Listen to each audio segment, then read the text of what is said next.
Σε ηλικία 97 ετών πέθανε σήμερα ο Πέτρος Μολυβιάτης, ο οποίος υπήρξε σημαντικός συντελεστής της ελληνικής εξωτερικής πολιτικής στο δεύτερο μισό του 20ου αιώνα.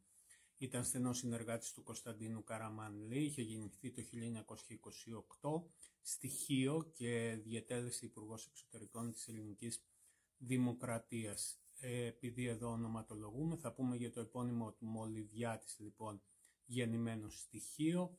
Το επώνυμο του είναι πατριδονυμικό, προερχόταν από τον Μόλιβο της Μυτιλήνης. Το επώνυμο Μολυβιάτης υπάρχει και στη Μυτιλήνη και στη Χίο. Με την ευκαιρία αυτή, εδώ θέλω να συγκεντρώσουμε τα χιώτικα επώνυμα, τα οποία έχουν δεχθεί επιδράσεις τόσο από την Ανατολή όσο και από τη Δύση.